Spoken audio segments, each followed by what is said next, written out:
The HOA president was screaming about trespassers and calling the police on my suspicious guests. She had no idea those guests were federal agents, and I had just spent 6 months documenting every single one of her illegal activities. When I dropped the FBI raid authorization on that conference table, her face went from smug to terrified in about 3 seconds. But let me tell you how a nosy neighbor's paranoia became the biggest mistake of her criminal career. I didn't say a word when HOA President Margaret Chen started screaming about federal trespassing at the emergency board meeting. I just placed the FBI raid authorization on the mahogany conference table and watched her lawyer's face drain of all color. The same woman who had been filing police reports about suspicious activity at my house for months was about to learn that those suspicious guests were undercover federal agents, and her obsession with my property had just handed them a gift RICO case. But I'm getting ahead of myself. 6 months earlier, I thought the biggest problem in my life was going to be learning how to use a riding mower. I'd bought the house on Elderberry Lane specifically because it was quiet. After 23 years as a federal cybersecurity contractor, I was ready for something that didn't involve encrypted emails or security clearances. The house was a modest colonial on 2 acres, backing up to state forest land, with a detached workshop that I planned to convert into a woodworking studio. My retirement plan was simple: build furniture, grow tomatoes, and maybe learn to identify birds. I wasn't looking for drama, politics, or power struggles. I just wanted peace. The neighborhood was perfect for that. Tree-lined streets, well-maintained homes, kids riding bikes after dinner. The kind of place where people waved from their driveways and borrowed each other's hedge trimmers. I'd done my research on the HOA before buying standard stuff about lawn maintenance and exterior paint colors. Nothing seemed unreasonable. The monthly fees were modest, and the covenants looked like typical suburban guidelines designed to keep property values stable. For the first 2 months, everything was exactly what I'd hoped for. I spent weekends clearing brush behind the workshop, setting up my tools, and planting a small garden. Neighbors would stop by while walking their dogs, welcoming me to the area and sharing recommendations for local contractors and landscapers. Margaret Chen, the HOA president, even brought over a plate of cookies and a welcome packet. She seemed friendly enough. A retired real estate agent who took obvious pride in the neighborhood's appearance and property values. I should have paid more attention to how many times she mentioned keeping an eye on things. The first incident happened on a Tuesday morning in March. I was expecting a delivery of reclaimed barnwood for a dining table project, so when the truck pulled up at 7 a.m., I was ready. The driver and I spent about 20 minutes unloading 2 bites and stacking them in my driveway. Normal stuff, but apparently not normal enough for Margaret, who called the police to report commercial activity in a residential zone. The officer who showed up was apologetic and clearly annoyed at having his time wasted. He took one look at the woodpile and asked if I was planning to sell furniture from my house. When I explained it was a hobby and showed him my garage workshop set up, he nodded and left. But not before Margaret appeared at my property line with her phone out, taking pictures of the wood, the truck, and the officer's conversation with me. That should have been the end of it. Instead, 3 days later, I received a certified letter from the HOA citing me for operating a commercial business without proper permits. The fine was $200, with an additional $50 per day until the violation was corrected. The letter referenced photos of the delivery truck and claimed that accepting commercial deliveries constituted business activity under Section 4.7 of the HOA covenants. I read Section 4.7. It prohibited running businesses that generated regular customer traffic, employee parking, or commercial signage. Nothing about hobby supplies or personal deliveries. I drafted a careful professional response explaining that reclaimed wood for personal woodworking projects didn't constitute commercial activity, attached photos of my clearly non-commercial workshop setup, and requested the fine be reversed. Margaret's response came back within 24 hours. Fine, upheld. Daily penalties would continue to accrue, and any future violations would result in a lien against my property. That's when I realized this wasn't about HOA covenants or property values. This was about control, and Margaret had decided that my quiet retirement activities were somehow threatening her authority.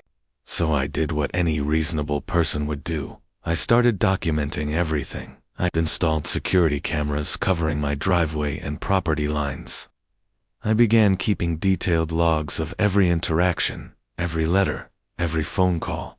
When Margaret started driving by my house twice a day, I noted the times and took screenshots from my doorbell camera. When she began questioning my neighbors about my activities, I started reaching out to those neighbors myself, building relationships and getting their perspectives on Margaret's behavior. What I discovered was fascinating and disturbing. Margaret had been systematically harassing anyone who didn't follow her unofficial rules. The family 2 streets over had been fined repeatedly for parking their RV in their own driveway during camping season, something not prohibited anywhere in the actual HOA documents. A retired veteran had been cited for displaying an American flag that was allegedly too large, despite it being standard size and properly mounted. A young couple had been threatened with legal action for planting native wildflowers instead of traditional landscaping. But the pattern that really caught my attention was financial. Margaret had been issuing fines for increasingly minor infractions, collecting thousands of dollars in penalties, and the HOA's financial records showed significant administrative expenses that seemed to coincide with her personal travel and home improvement projects. When I requested detailed financial records, as allowed under state HOA law, I was told they were not available for general member review. That's when I made a phone call to my former colleague at the FBI White-Collar Crime Division. I wasn't trying to get Margaret arrested. I was just asking for advice on how to handle what looked like potential embezzlement of HOA funds. My friend listened to my concerns, asked a few pointed questions about the amounts involved and the documentation I'd gathered, and suggested I might want to file a formal complaint with the State Attorney General's office. He also mentioned that if there was a pattern of mail fraud or wire fraud involved, like using HOA official communications to collect illegitimate fines, that could be a federal matter. 2 weeks later, he called me back with an interesting proposition. The FBI had been investigating a network of HOA board members across 3 counties who were involved in construction kickback schemes, embezzlement, and property fraud. They needed someone with a clean background and legitimate reason to gather intelligence on HOA financial practices. Would I be interested in becoming a confidential informant? I explained that I wasn't looking to become some kind of undercover vigilante. I just wanted Margaret to stop harassing me and follow her own organization's rules. But my friend pointed out that if Margaret was involved in the broader criminal network they were investigating, the best way to protect myself and my neighbors would be to help build a solid case that would shut down the entire operation. So I said yes. The next 3 months were surreal. FBI agents posing as contractors, landscapers, and home inspectors began visiting my property regularly. We'd have perfectly legitimate conversations about woodworking projects, property maintenance, and neighborhood development while they gathered intelligence on Margaret's activities and connections. Meanwhile, Margaret's obsession with my house intensified dramatically. She started filing police reports about suspicious visitors coming to my property at unusual hours. She photographed license plates, took notes on conversations she observed from her window, and even approached some of the undercover agents directly, demanding to know what business they had in the neighborhood. The agents, of course, had perfect cover stories and legitimate-looking credentials, which only seemed to frustrate her more. The breakthrough came when Margaret made the mistake of trying to recruit me into her scheme. She showed up at my door one evening in late June with a folder full of documents and a proposal that she clearly thought would appeal to my background in technology. The HOA was planning to upgrade the neighborhood's lighting and security systems, she explained, and they needed someone with technical expertise to oversee the project. The contract was worth about $40,000, and she was prepared to recommend me for the work in exchange for my support on some upcoming board decisions. I invited her in for coffee and let her talk. What she described was a classic kickback operation, inflated contracts with predetermined vendors, unnecessary upgrades that benefited board members' properties disproportionately, and administrative fees that disappeared into personal accounts. She had spreadsheets showing how the scheme worked, contact information for contractors who were willing to play along, and even bank account details for managing the off-books payments. She thought she was recruiting a co-conspirator. Instead, she was confessing to a wire-wearing federal informant. The FBI moved fast after that. They had enough evidence of mail fraud, wire fraud, and RICO violations to obtain search warrants for Margaret's house, her personal accounts, and the HOA's financial records. But they wanted to execute the raid in a way that would maximize the intelligence gathered and minimize the chance of evidence being destroyed. So they decided to do it during an HOA board meeting. The emergency meeting was called for a Thursday evening in July, ostensibly to address ongoing security concerns and neighborhood disruptions. Margaret had been telling neighbors that my suspicious activities were attracting criminal elements to the area, and that immediate action was needed to protect everyone's safety and property values. She'd even hired a private security company to patrol the neighborhood and document unusual activities at my house. I knew exactly what was coming because I'd helped plan it. The meeting was held in the community center conference room, with about 30 homeowners in attendance, plus the 5 board members. Margaret started with a PowerPoint presentation about neighborhood security, complete with photos of the suspicious individuals who had been visiting my property. She identified several of the undercover FBI agents by description, claimed they were involved in illegal activities, and demanded that the board take immediate action to ban me from having contractors or visitors without prior HOA approval. She was about 20 minutes into her presentation when the doors opened and 8 FBI agents walked in. The lead agent identified himself, announced that they were executing federal search warrants related to an ongoing investigation into HOA financial crimes, and requested that everyone remain seated while they processed the scene. Margaret's face went through about 5 different expressions in the span of 10 seconds. Confusion, recognition, horror, denial, and finally, a kind of defeated rage. That's when I stood up and placed the raid authorization document on the conference table. "For the record," I said quietly, "those suspicious individuals you've been photographing were federal agents conducting an authorized investigation into embezzlement and fraud. Your obsession with documenting their activities has provided some of the best evidence in the case." The room was completely silent except for the sound of Margaret's lawyer frantically shuffling through papers, trying to find some legal foothold that would make this nightmare go away. There wasn't one. The FBI had evidence of Margaret stealing over $60,000 from HOA accounts over 3 years. They had documentation of kickback schemes involving at least 4 contractors and 2 city inspectors.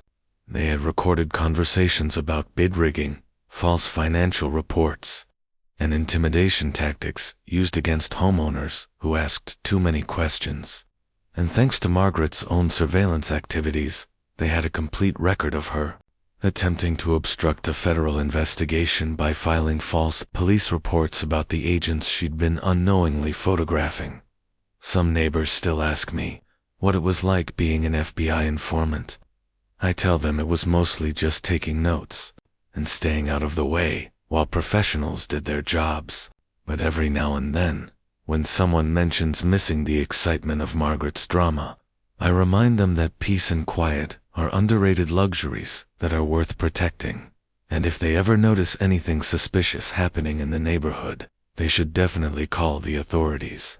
You never know who might be watching.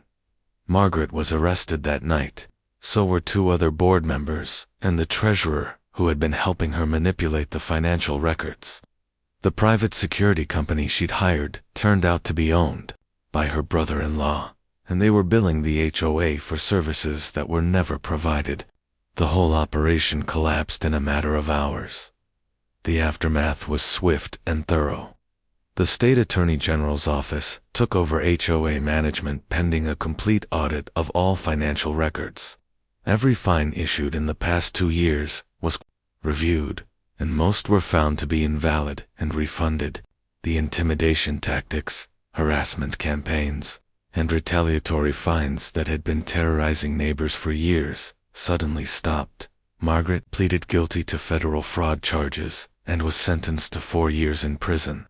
The other board members received shorter sentences in exchange for cooperation, and the HOA recovered most of the stolen funds through asset forfeiture and restitution orders. The entire board was replaced. New bylaws were written to prevent abuse of authority, and financial oversight was transferred to a professional management company. As for my house on Elderberry Lane, it's finally the peaceful retreat I was looking for when I bought it. I finished my woodworking shop, built raised beds for the garden, and even learned to identify 17 different bird species. Neighbors wave when they drive by, and some have become genuine friends. The new HOA board focuses on actual community issues like road maintenance and snow removal, instead of manufacturing drama and control schemes. Margaret's house went up for sale 6 months after her sentencing. I heard it sold to a young family with 2 small kids who are excited about the good schools and quiet neighborhood. They have no idea their home was once the headquarters of a criminal conspiracy, and that's exactly how it should be. The FBI agents who worked the case still send me Christmas cards. My former colleague told me that the intelligence gathered during the investigation helped break up similar schemes in 4 other states and led to criminal charges against 12 additional defendants. He said my willingness to cooperate probably saved dozens of homeowners from years of harassment and financial abuse. But honestly, the best part was watching Margaret's face when she realized that her paranoid surveillance of my property had documented her own criminal behavior and handed federal investigators everything they needed to destroy her little empire of petty tyranny. Now, when I'm out in my workshop building furniture, the only sounds I hear are birds singing and the occasional lawn mower. No more surprise visits, no more certified letters, no more phone calls about suspicious activities. Just the quiet retirement I was looking for, earned through patience, documentation, and the satisfying knowledge that sometimes the best revenge is simply letting criminals hang themselves with their own rope.